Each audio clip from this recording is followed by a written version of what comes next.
আমি ২ টা কমান্ড দেখাবো ফিল্ডেরই মানে ২ টা। একটা হলো আমরা শিট নাম্বারিং করি যে শিট নাম্বার ড্রয়িং এর কোণায় যে ড্রয়িং নাম্বার দেওয়া থাকে। আ এই ড্রয়িং নাম্বারটা আমরা যে লেআউট তৈরি করি ওইখানে এক্সাক্টলি ওই লেআউটে যদি আমরা দিয়ে দেই, যেমন দেখেন এখানে ড্রয়িং নাম্বার আছে হলো আ এ এটাতে ড্রয়িং নাম্বার নাই। আমি একটা অন্য ফাইল ওপেন করি আমার আগের ফাইল। রেকর্ডিং করতেছেন তো ভাই? আ বিএসএমএস এনএসএফ কেপ কলোনি। হ্যাঁ, হ্যাঁ।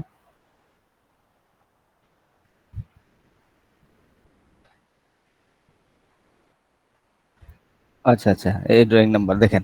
এখানে যে ড্রইং নাম্বার আছে, টাইটেল ব্লকে কিন্তু সেম ড্রইং নাম্বার।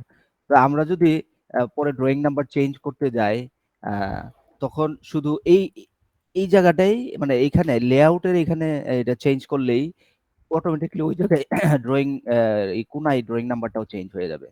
তো সেইজন্য আমাদের একটা কাজ করতে হবে। এই জায়গায় আমরা আ ইনসার্ট ফিল্ড তারপর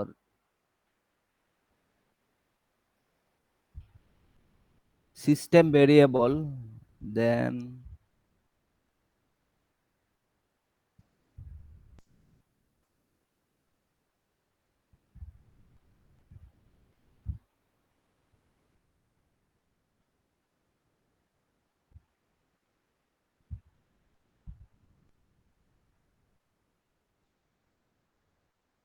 সরি চলে গেছে এটা।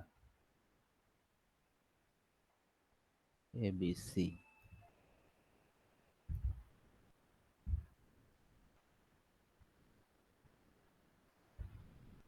সি ট্যাব এখানে না। ওকে।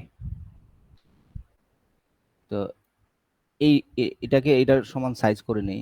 এটার সাইজ আছে হলো 1.1। তো এটাকে 1.1 টেক্সট হাইট 1.1 দিয়ে দিলাম।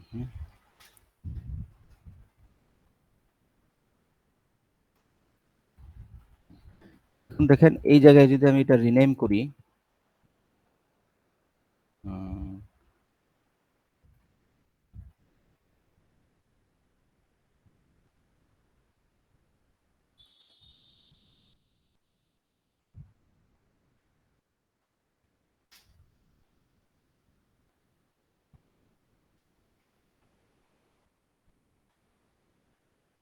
আপডেট ফিল্ড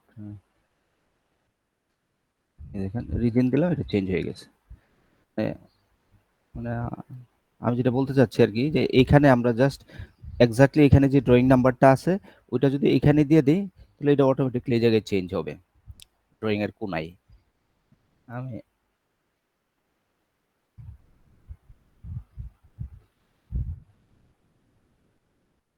দিয়ে রিজেন দিলেই হয়। পরে এই ফিল্ড দিয়ে আমরা আরেকটা কাজও করতে পারি।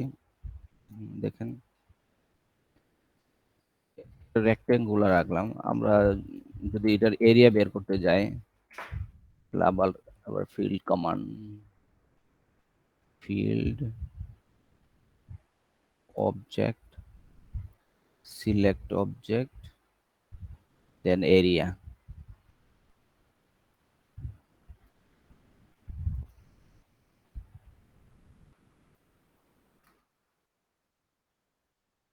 এটা অটোমেটিক্যালি এটা যদি আমি এখন বড় ছোট করি তাহলে এটাও বড় ছোট হয়ে যাবে। মানে এটা অটোমেটিক্যালি আপডেট হবে আরকি। আমরা অনেক সময় এরিয়া লিখার দরকার পড়ে।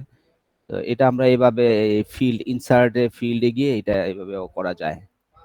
আর ড্রইং নাম্বারগুলি এখানে এই এই যে লেআউটের নামে এবং যে ড্রইং নাম্বারটা আছে এক্সাক্টলি সেম যদি আমরা লেআউটেও লিখি, তো এটাকে আবার অটোমেটিক্যালি আরেকটা কমান্ড আছে। এটা অনেক বড় কমান্ড। এখন এই নলেজ শেয়ারে দেখাবো যাবে না।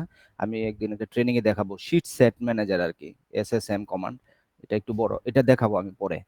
এই এখানে লেআউটের যে নাম্বারগুলি থাকে ওইটা দিয়ে আমরা অটোমেটিক্যালি একটা ড্রয়িং লিস্ট তৈরি করতে পারি খুব সহজে এবং খুব দ্রুত। আমরা যদি ম্যানুয়ালি এটা টাইপ করি, অনেক সময় দেখা গেল আমরা এই ড্রয়িং এটা আপডেট করতে ভুলে যাই, বা এটা একটু ভুল হইতে পারে। কিন্তু আমরা যদি শিট সেট ম্যানেজারে গিয়ে এখানে যে নাম্বারগুলি, ড্রয়িং এর নাম্বারগুলি দেওয়া থাকবে, এটা অটোমেটিক্যালি আমরা একটা লিস্ট করতে পারবো। এটা আমি একদিন ট্রেনিং এ দেখাবো। এতটুকুই দেখানো ছিল আজকে, যেটা ড্রয়িং নাম্বার। বুঝি না, একটু জোরে কোন। ড্রয়িং মানে এক্সাক্টলি ড্রয়িং এর যে নাম্বারটা থাকবে, এটা এই লেআউটের নাম্বারটা সেম থাকবে। ড্রয়িং নাম্বার এবং লেআউটের নাম্বার সেম রাখা লাগবে। কিন্তু এখানে স্ল্যাশ কিন্তু অ্যাকসেপ্ট করবে না, শুধুমাত্র এই ড্যাশ নিবে। Dash. Thank you. Thank you ভাইয়া। হ্যাঁ, আল্লাহ হাফেজ সবাইকে।